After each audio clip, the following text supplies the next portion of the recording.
Hey, what's up, guys? This is Chris. Welcome to the Basic Gear Review Podcast. I'm here with my friend Nick. Hey. And my other friend Will. Hello. And today we are running through our top 10 pedals that we shot in 2017. We've all had our own personal list of top 10s, and we've gone through a very rigorous, not really, debate process of which ones not only make the cut, but which order, which one is the best, which one's number 10, and everything in between. So let's run down our top picks now. Let's do it. We have debated and argued, although it went way smoother than I expected. Yeah, it was good. Essentially, Actually, it was cool. essentially our criteria was if it got unanimous votes, it was instantly towards the top.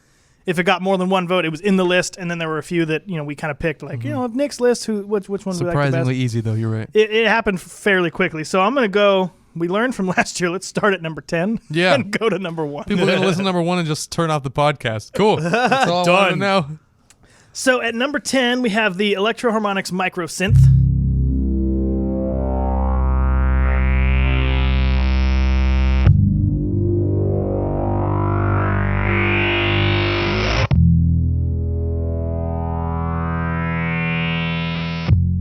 Just the flexibility on that unit is And that's one of those ones that unrivaled. I wish I would have put on my list, so that instantly made me vote for it. Yeah, you had a couple of those. Yeah, so I had like two specifically that were like, That shit. one was one of my honorable mentions, too, that I did not put in my top 10. So when we had a slot to fill, that was the logical choice. Yeah, for that me. thing is killer. I've been perving on that one since I was like 13, dude. I was like, yeah, I want that. So cool. Yeah. So good.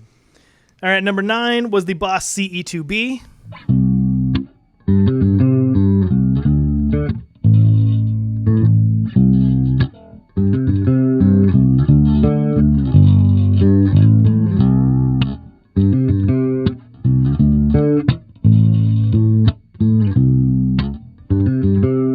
Because you just get that classic Getty Moving Pictures chorus tone out of it. So good. Any instrument on Moving Pictures probably had chorus. Pretty much.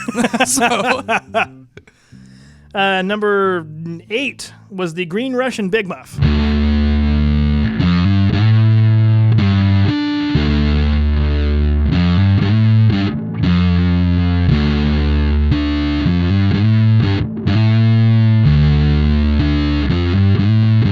We were talking about this. Nick had that one. He was the only one, and Will was the only one with the Russian pickle. But we ultimately decided when we did our huge muff shootout that on bass, at least, they both were fairly similar. It was really hard to tell the two apart.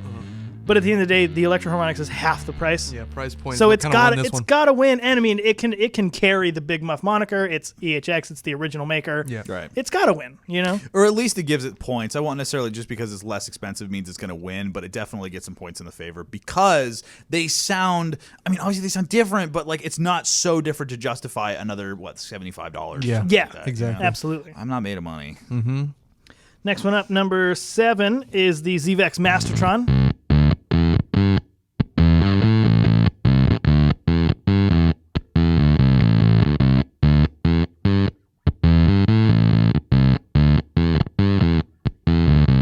Again, that pulse width control is just indispensable. That one had 2 votes, so that made it. That thing was killer. Next up, number 6, the Electro-Harmonix Cathedral.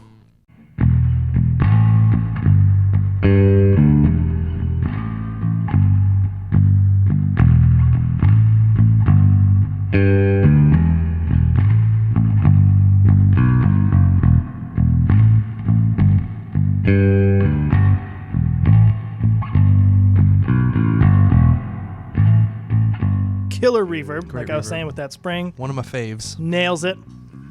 Going back up, what was this, number 5? I believe so. I'm so quick to lose count. Number 5 is the Walrus Audio Julia.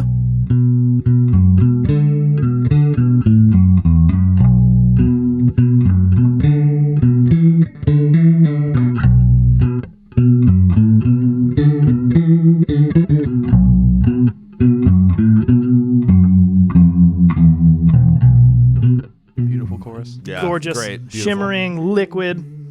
Number 4, Boss OC2.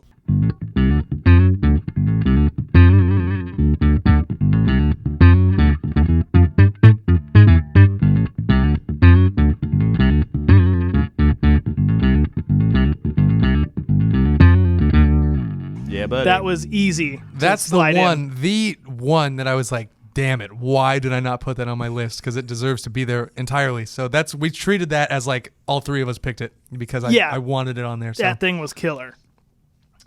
Okay, number 3, Electro-Harmonix Canyon.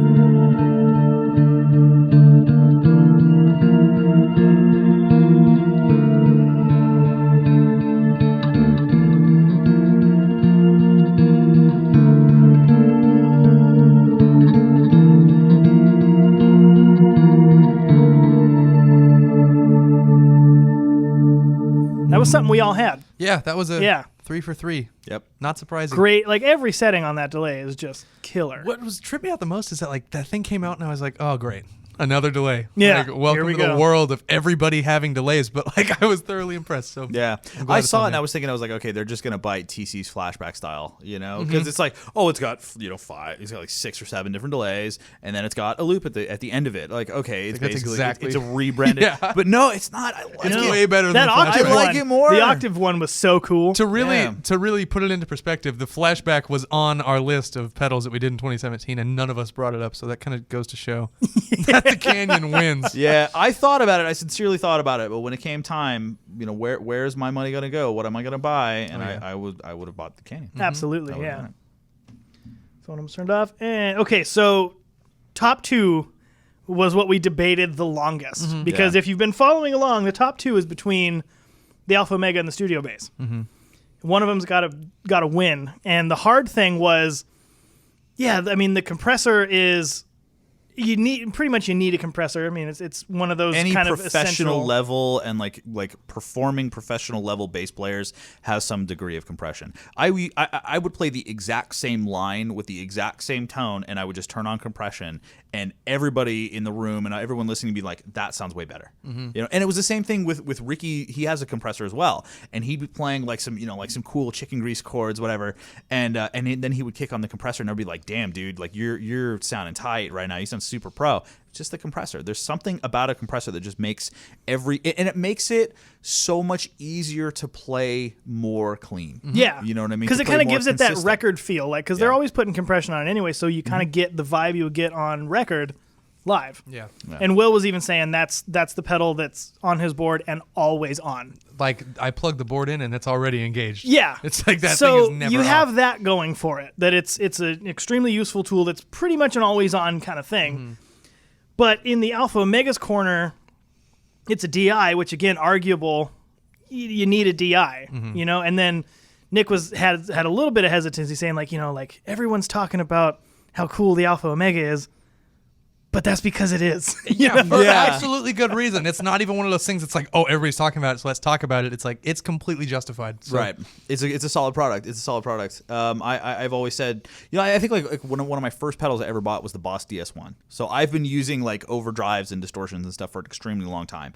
My dad gave me his old PV, like whatever guitar amp back in the day, and I used to crank the gain and cut the volume so I could just get that cool overdrive distorted tone. So I've been using a lot of distortions. That was one of the first effects I ever had. So when it came time to think about distortion pedals, I was like, yeah, okay, cool. But the fact that like why I loved that pedal in particular is because it was a very successful DI box as well. And for me, I need a Swiss Army knife. You know what I mean? I need something that's a 2-for-1 special. You know what I mean? And it's got the 3-band EQ, which you brought up in the discussion. Yeah, so it's really a 3-fer. Yeah. So you have, key. What word am I looking for? I'm going to cut this. You have the ultimate in utility. But then you also have, like you said, kind of that Swiss Army knife of like, I have multiple things I can use this for because I don't need to use it for distortion if I'm doing a DI and I can kind of EQ my clean tone and that sort of thing. So that was kind of where the argument was. But we ultimately landed that number 2 is the Studio Bass Compressor.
and therefore, by process of elimination, number 1 is the Dark Glass Alpha Omega. I don't know why I had to look down, because I knew it was coming. Whatever. But just to be safe, I double-checked my list.